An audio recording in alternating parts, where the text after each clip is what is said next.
Добрый вечер. Сегодня пятница, 17 мая 2019 года. И я готов представить вам, над чем трудился этой весной. Это eFort, язык программирования, для калькулятора, который производится в Новосибирске и называется МК-161.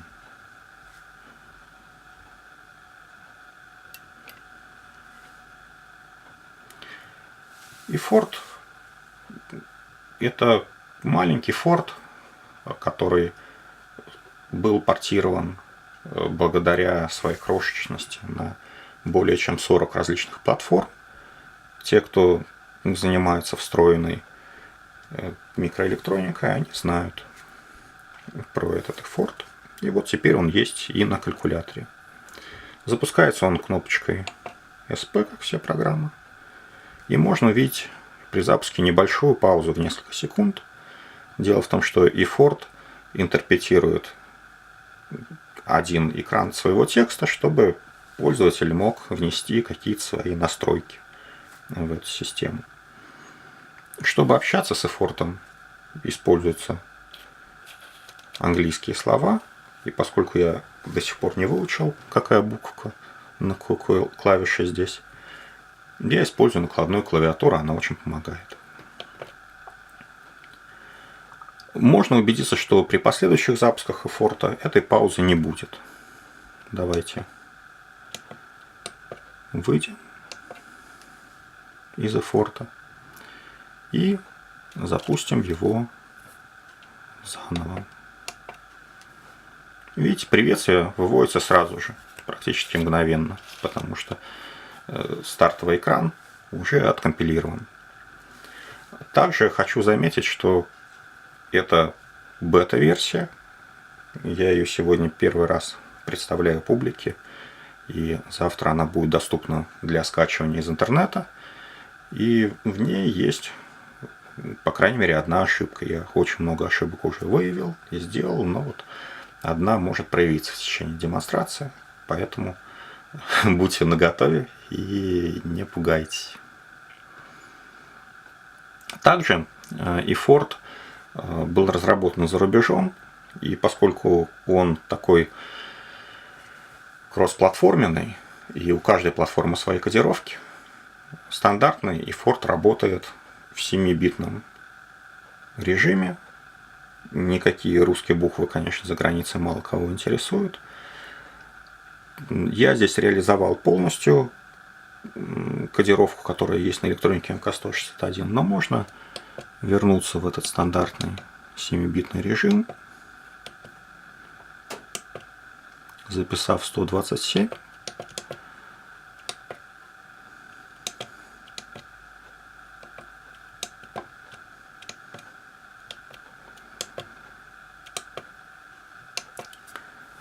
Системное слово 8 бит.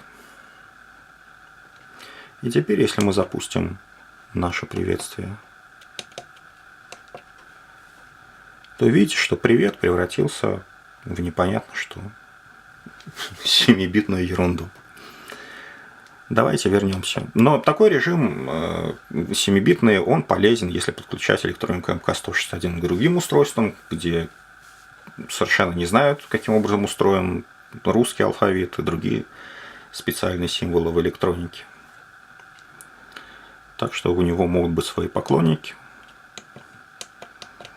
Но мы вернемся обратно в наши 8 бит.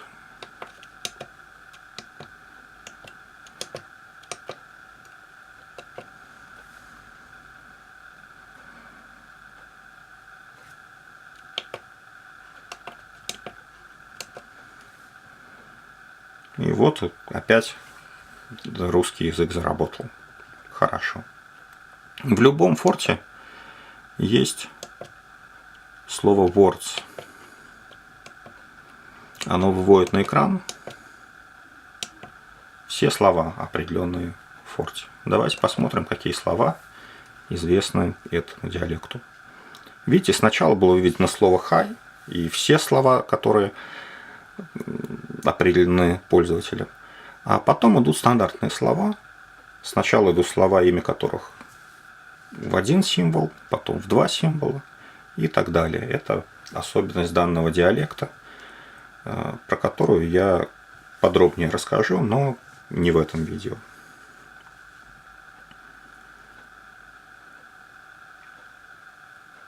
Дождемся вывода всех слов, известных эфорту.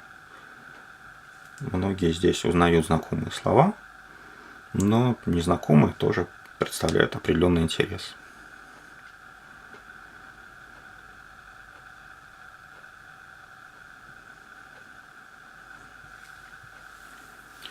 После завершения этого вывода мы приступим к тестам. Эти тесты описаны в книге по эфорт. Она очень хорошая. Я советую ее найти на Amazon Kindle и скачать себе. Она не так уж дорого стоит. И содержит версию эфорта для операционной системы Windows. Поэтому даже те, у кого нет электроники МК-161, могут поэкспериментировать с эфортом. И многое, написанное в этой книге, верно также для этой версии.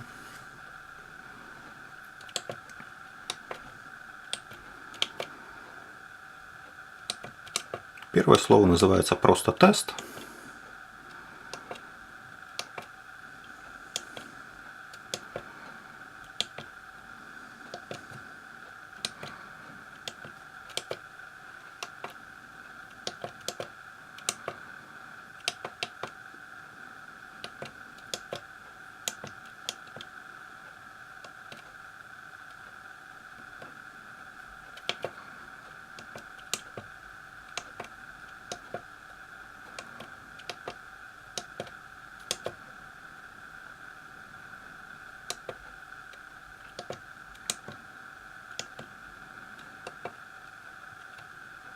Вот оно такое простенькое.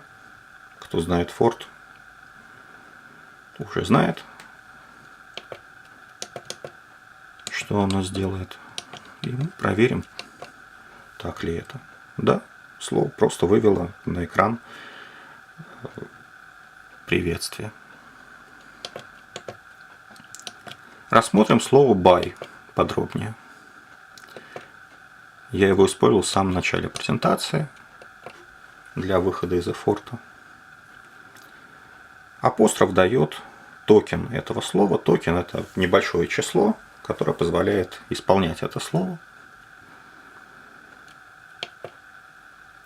В данном диалекте нам надо по токену получить адрес, где это слово реализовано. И поскольку оно реализовано в памяти программы, вы можете видеть, что этот адрес отрицательный. В eFort есть очень удобный инструмент, который я сделал еще удобнее на калькуляторе. Он называется Dump и позволяет сразу смотреть несколько ячеек памяти. Давайте выведем 16-ричный Dump.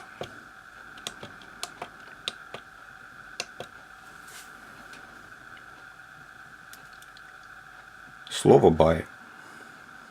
Вот можете видеть, что Dump на калькуляторе способен заглядывать в память программ по отрицательному адресу. F4, многие, наверное, помнят, что команды 40, 41 это запись в регистр 0 и 1. F4 это новая команда электроники МК-161.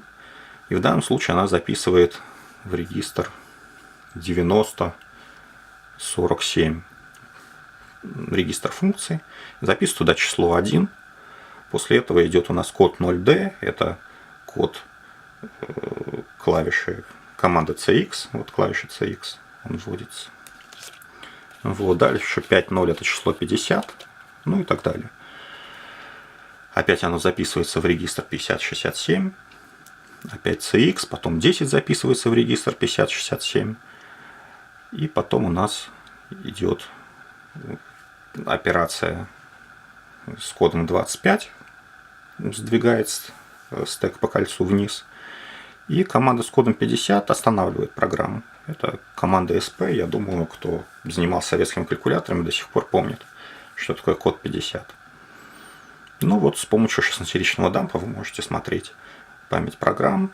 С помощью апострофа можете получать токены, преобразовывать их в адреса и смотреть, как все реализовано. Но это не обязательно, потому что исходный текст этого effort я выложу в интернет, сможете его скачать, там все гораздо удобнее, не в 16-серичных кодах, а в латинской мнемонике.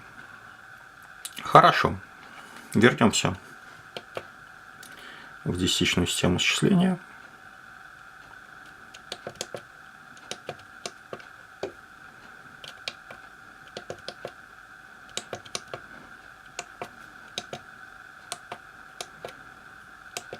Последующие тесты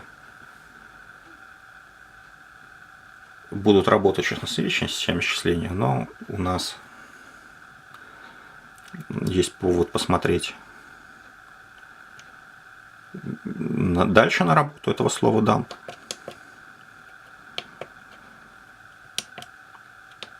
А именно заглянем в системную переменную sp0. Вот это ее адрес. Можете увидеть, он положительный, он находится в то, что называется двоичная память, то есть начиная с регистра 50-56.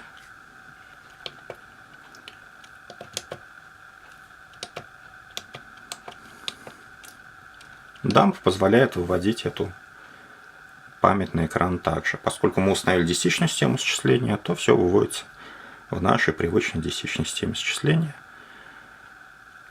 В этом режиме выводится сначала номер регистра 50-56, потом его содержимое троечка, дальше следующий регистр 130. И то же самое в виде символов. Напомню, что сейчас у нас включена полностью кодировка электроники МК-161, то есть и русские символы видны, и специальные символы видны. Вот можно увидеть там в конце буквка Б, до этого специальный символ, стрелка влево упирающаяся в стенку. Это все нам дает команда dump. Хорошо, вернемся в 16-серичную систему.